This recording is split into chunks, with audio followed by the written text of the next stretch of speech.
Good morning, everyone. Happy Wednesday. Sorry, I literally just clicked from my class to here. There was no break in between. He was running long today. So thankfully, I read our devotional earlier this morning and had my time to spend with it before I share it with you. It's also Wednesday. It means I get to see our young people tonight, and that always gives me a big smile on my face. Today's devotional starts with a scripture from the book of Luke, chapter 14, verse 13 and 14. When you give a banquet, invite the poor, the crippled, the lame, the blind, and you will be blessed. The title of today's devotional is The Dinner Table, and it reads, "It's no accident that hospitality and hospital come from the same Latin word, for they both lead to the same result, healing. When you open your door to someone, you are sending this message: you matter to me and to God." Do you know people who need this message? Singles who eat alone, young couples who are far from home, teens who feel left out, seniors who no longer drive. Some people pass an entire day with no meaningful contact with anyone else. Your hospitality can be their hospital. All you need are a few basic practices.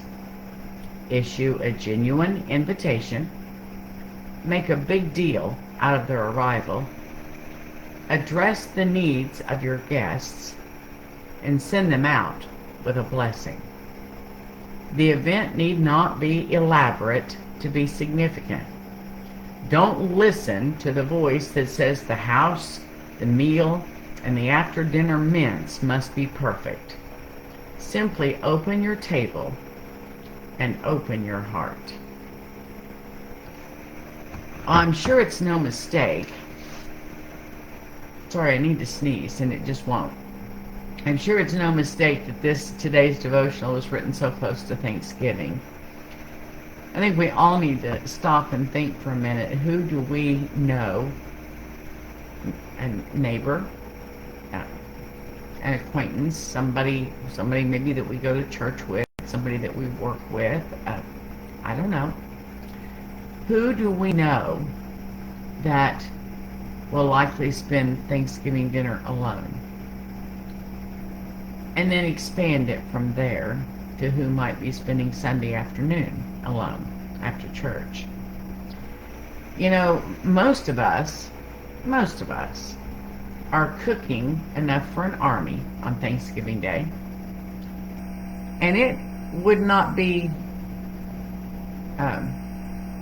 wrong to think that we'll be begging people to take home leftovers after dinner because there's so much food left. And if you're like me, you've already bought the disposable containers so that you can send stuff home with people. And when we find ourselves blessed with an abundance, as most of us do, why do we not share as much as we could?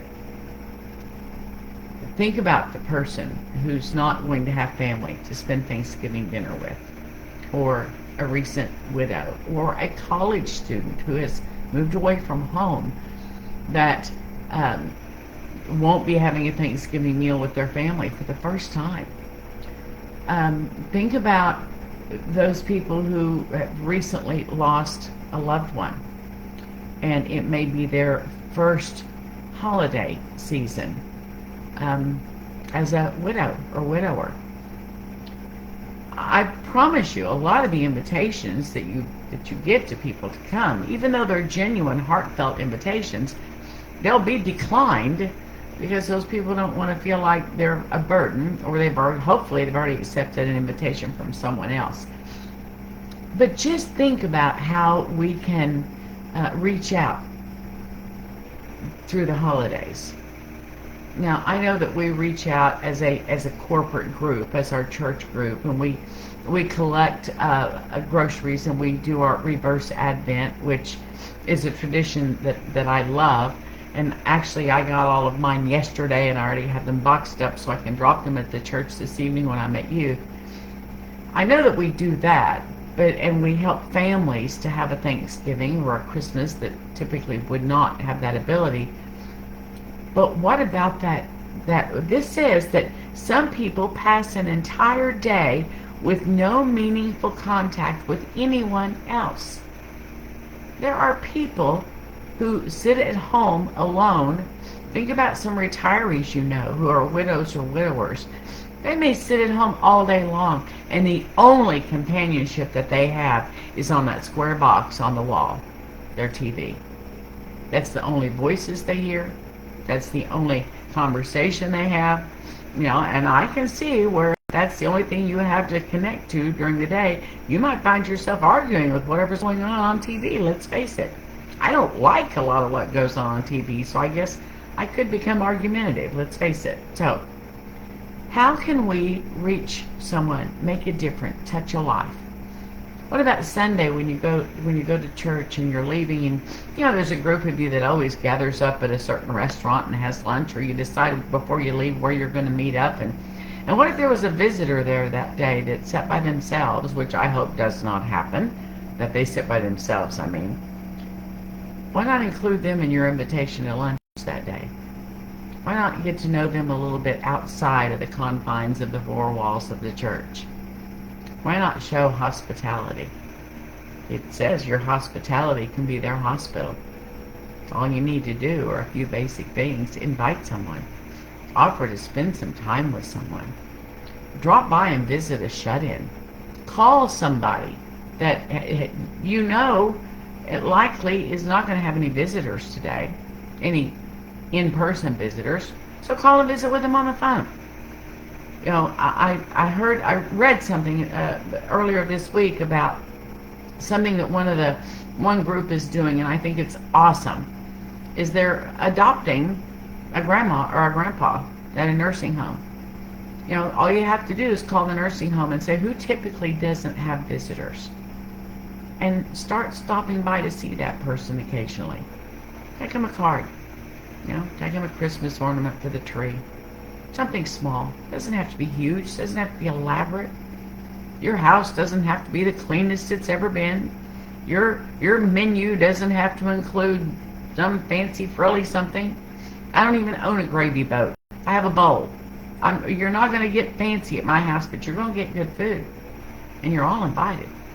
If you don't have any place to spend Thanksgiving dinner, you're welcome at my house. We all need to find ways to reach out to others, and not just for the holidays, but all the time. We all need to start looking outside our comfort and our security and our close-knit little group. Every place you go, there's a group, there's a clique, there's these people fit in, these people don't. Let's tear down that wall. I don't want to have to worry about fitting in. I just want to be loved for who I am, where I am. And when you get down to it, you're the same. We all want to be loved for who we are, where we are. We all want to feel the love of Jesus. We all need to feel the love of Jesus. Luke 14:13 and 14. When you give a banquet, a Sunday afternoon dinner, a Thanksgiving dinner, a Christmas dinner, a telephone conversation, a whatever it might be that you can do. When you give a banquet, invite the poor, the crippled, the lame, the blind, and you will be blessed. Who do you know that hasn't been going to church lately because they can't drive anymore? Who do you know that has a hard time getting to the grocery store once a week? Who do you know that could use a ride to the doctor's office? Who do you know that has a need? Reach out and fill that need. Just might be amazed at the blessing you get in return. I hope you all have a wonderfully blessed day today. If there's anything I can do for you, please reach out and let me know. I love you all dearly. I'll talk to you again tomorrow. Bye-bye.